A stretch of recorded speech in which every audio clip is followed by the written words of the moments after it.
Okay, magandang araw po sa inyong lahat. Ngayon, papakita ko sa inyo yung tungkol sa pagre-repair ng amplifier.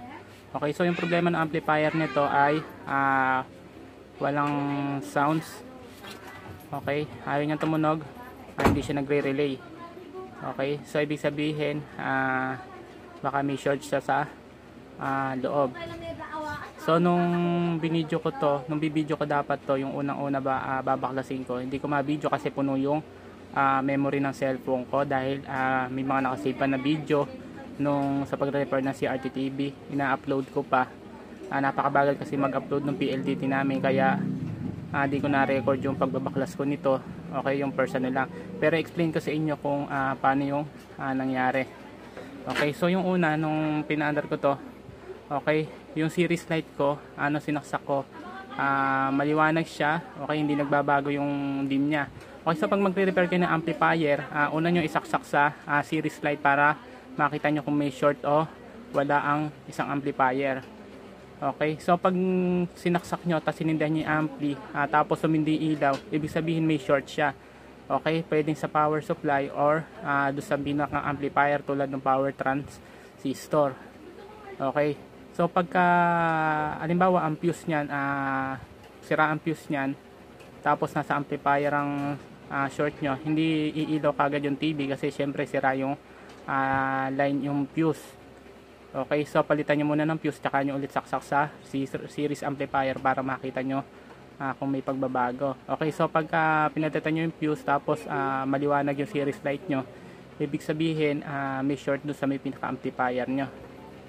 Okay, tapos ayaw mag-relay, ibig sabihin may trouble yung amplifier. Kailangan kasi pag inano niya magre-relay. So pag hindi nagre-relay, understood na hindi tutunog talaga yung amplifier kasi hindi kumukonekta yung speaker niya. Okay, so simulan na natin. Pakita ko na sa inyo yung sunod na gagawin. Okay, alisin natin lahat ng to para mas makita natin sigurado kung alin yung mga may short. Okay, so nakita nyo yun, may bakat ng doon. Okay, ibig sabihin nag-short doon, yung nag-short dito. Okay, tatanggalin natin yun. Tanggalin na natin para accurate lahat ng natin para mas sigurado. Okay, so tanggalin ko muna. Okay, natanggal ko na yung mga transistor. Okay, so ngayon tingnan natin, saksak natin kung iilaw kasi kanina nung dati nung sinaksak ko yan, okay, malakas yung ilaw nung sa series light. Pag malakas ang ilaw nung sa series light, ibig sabihin may shorted sa amplifier. Okay, pwedeng sa power supply, okay, pwedeng dito yung mga diode na to, o kaya naman o pwede itong power transistor. Okay, pag sinaksak ko to, yung sa series light, pag sinaksak ko tapos madilim, maliwanag pa rin, maliwanag na maliwanag, natanggal ko na yung mga transistor, ibig sabihin may shorted pang possible na iba. Okay, testingin natin, tingnan natin.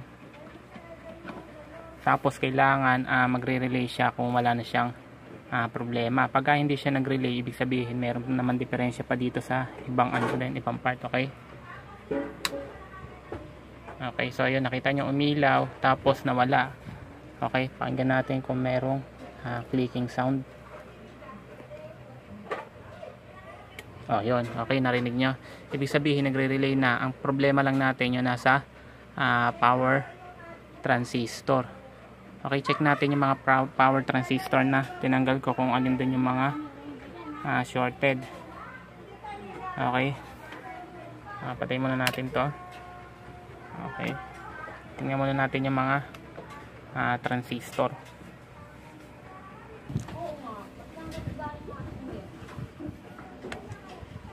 Okay, so test natin yung mga power transistor. Okay, so ito yung pwesto ng mga yan Okay, ito yung 2SC5200, tapos ito 2SC5200, itong dalawa. Tapos itong dalawa, ganun din, 5200 NPN transistor yung mga yan. Okay, tapos itong mga to PNP transistor naman, yung 2SA1943. Okay, so ayan, nakatapat na sila.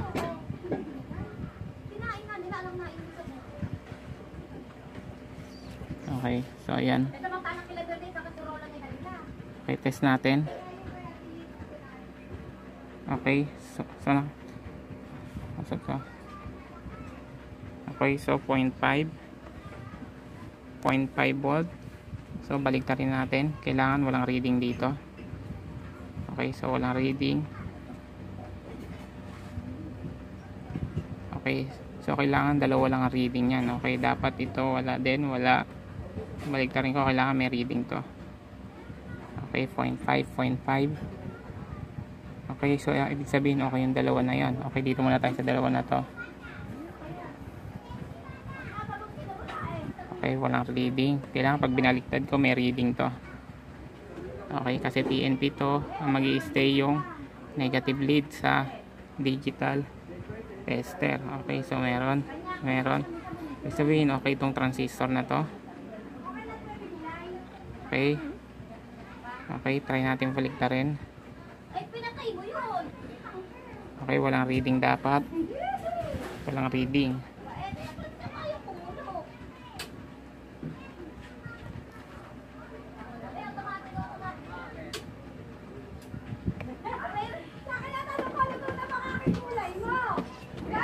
Walang reading.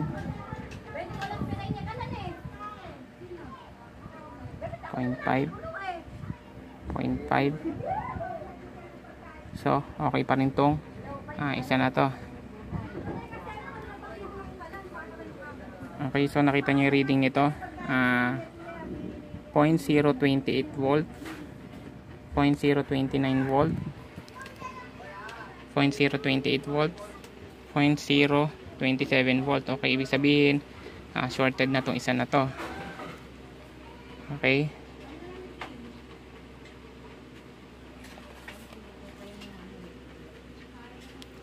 Okay, 0.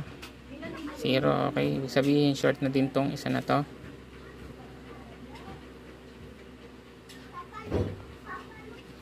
Okay, kailangan may reading dito sa kabila. Pagka hindi, open naman. Okay, 0.5. So, ibig sabihin meron tayong sirang dalawang transistor. Okay. Ang gagawin natin, hanap muna akong kapalit nito, tapos check muna natin yung kung sigurado walang problema. Pero sa tester doon kanina sa series light, okay, nung sinindihan ko siya wala na siyang ilaw. Nung umilaw siya, dumilim na, tapos nagrelay na, ibig sabihin na wala na sira. Pero check pa rin natin yung bias voltage niya kung okay. Okay, simulan natin bago, tapos mamaya hanap ako ng pamalit na power transistor. Okay, sasakta ko na ulit yung ampli. Okay, buksan natin. Okay, so yun, nakita nyo nagdilim siya, tapos namatay, tapos magkiklik. Kailangan nyo power, yung okay, hintayin natin mag-click. Ayun, okay, narinig nyo.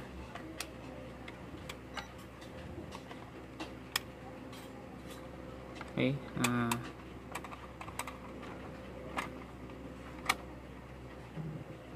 basahin natin yung bias voltage.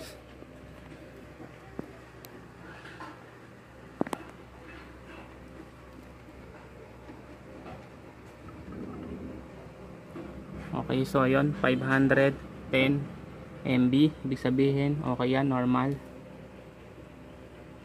Sumunod 511 MB, okay, normal. Okay, 512 MB, normal. Okay, sa base emitter yan, pwede nyo sukatin yung bias voltage nya.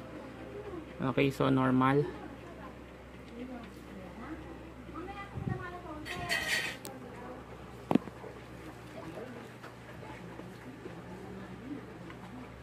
Okay,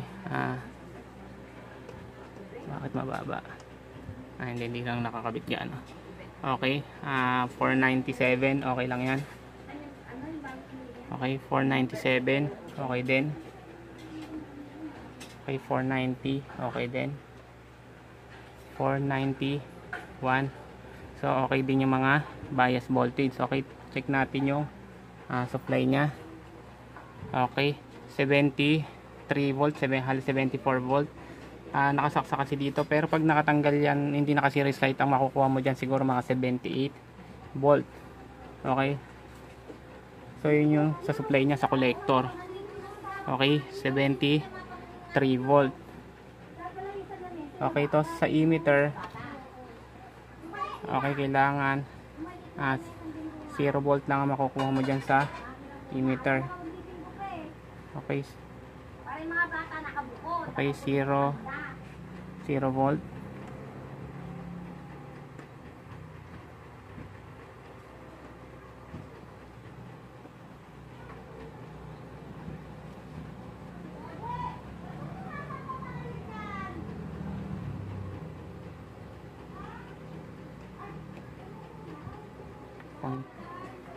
Okay.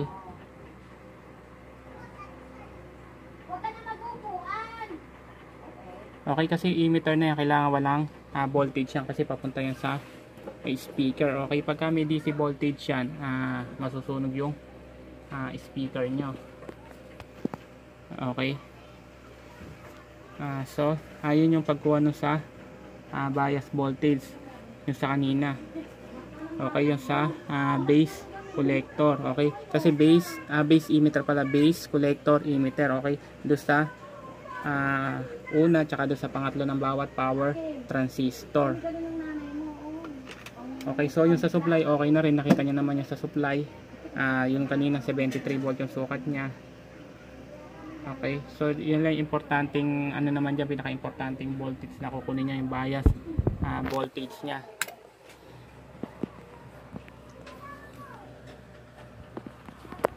Okay, so dito nyo ilalagay lang yung mga test probes nyo. Okay, dito tsaka dito para makuha nyo yung bias voltage nya. Okay, dito tsaka dito. Okay, so pagka hindi normal yung voltage nyo dyan, tuntunin nyo lang yung line ng mga yan. Okay, check nyo lang yung mga dito, yung sa may pabalik nya dito. Okay, ito kasing pinaka amplifier nya talaga, itong part lang na to. Okay, so ito yung power supply nya. Okay, explain ko sa inyo kung paano yung ano nung ampli na to. Okay, so yung amplifier na to, kung nakikita nyo, ito yung pinaka transformer nya. Okay, ito yung transformer nya. Okay, so ayan, AB737, ayan yung ano, Sakura 737. Okay, 220 volt yung input nya, 50 Hz. Okay, yan yung output voltage nya. Okay, so yung input voltage nya, so dito yan, tas ano yan yung papunta sa power, doon sa may plug natin.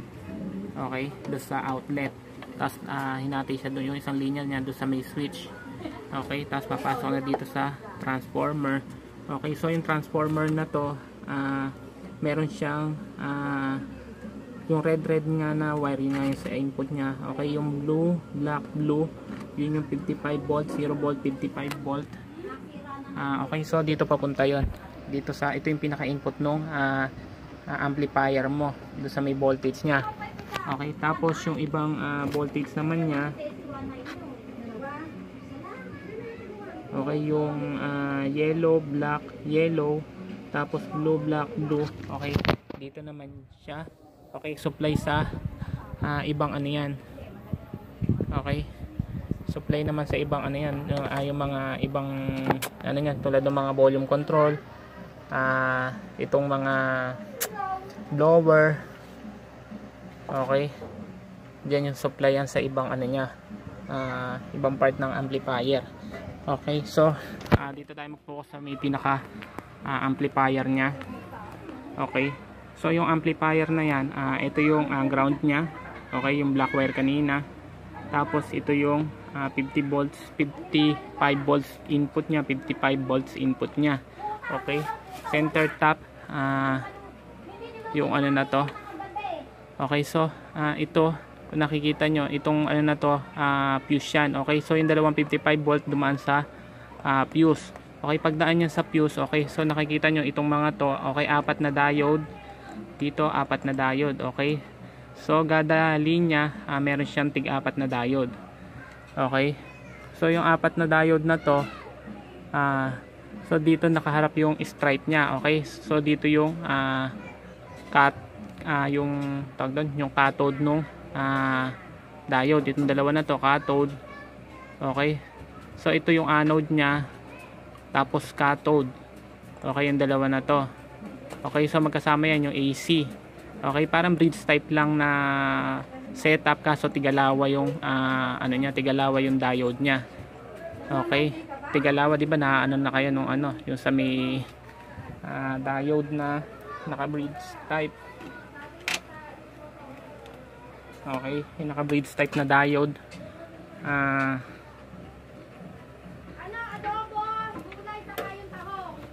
Okay, so parang ganito.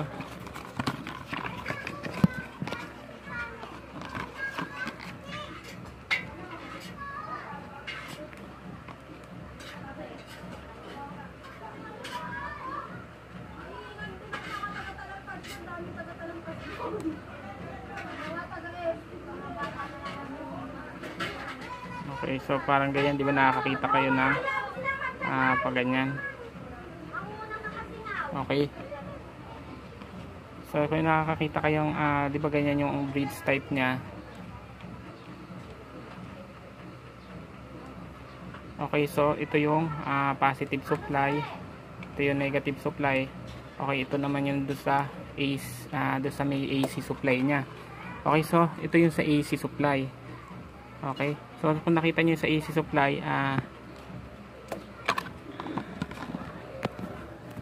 okay, so kung nakita niyo sa AC supply, di ba yung ito, yung positive tsaka yung negative ng diode magkasama. So dalawa yan. So dito na doble lang, naging apat.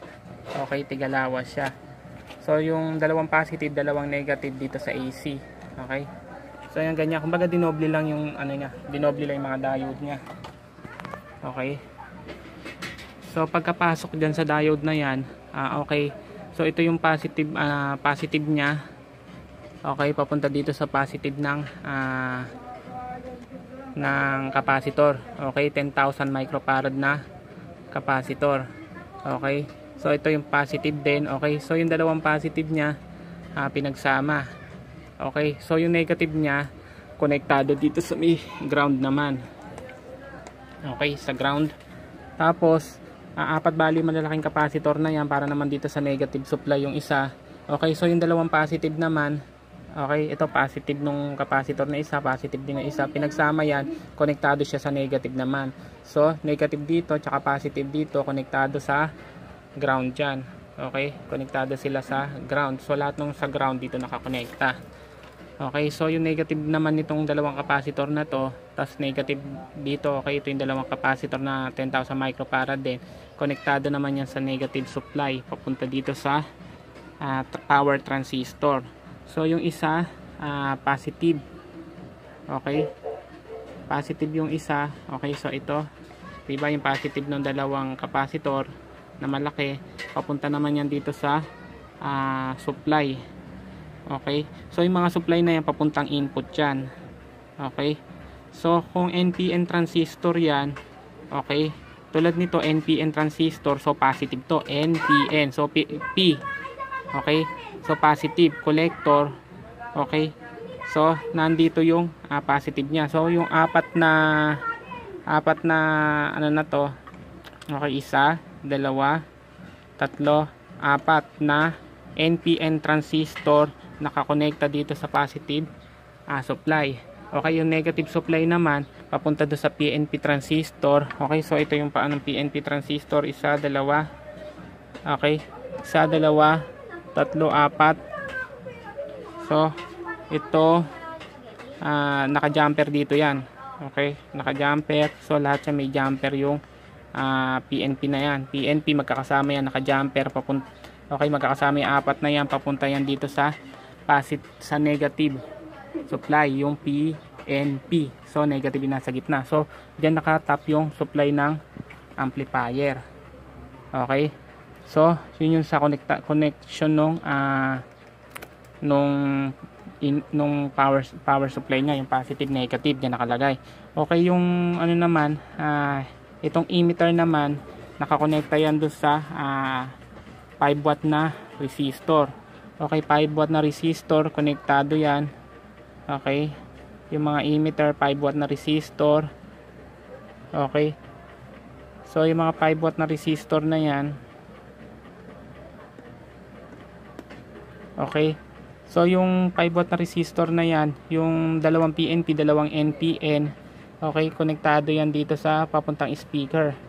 Okay, so yung dito naman, ayan, dito siya konektado, yung 4 ulit. Okay, papunta yan dito sa speaker. So yun yung line ng speaker. Okay, tapos dadaan siya ng coil. Okay, tapos papunta na siya ng anong tawag doon? Yung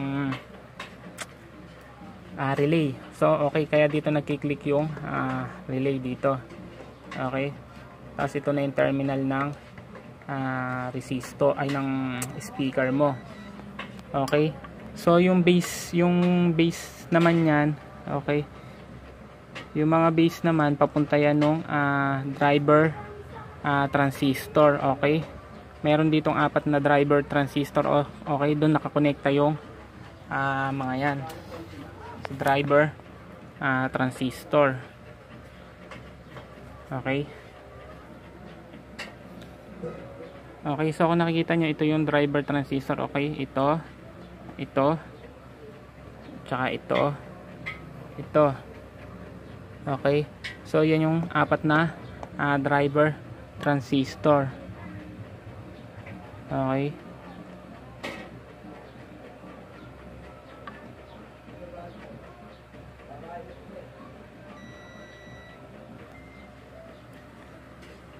okay, so yung driver transistor na yan, okay, yung base dito sa power transistor. Okay, yung base dito, ito, konektado naman siya sa resistor. Okay, ito resistor, tapos papunta yan ng okay, driver transistor sa emitter. Okay, so lahat ganun sila, yung mga base nila konektado sa resistor, tapos papunta silang mga driver transistor.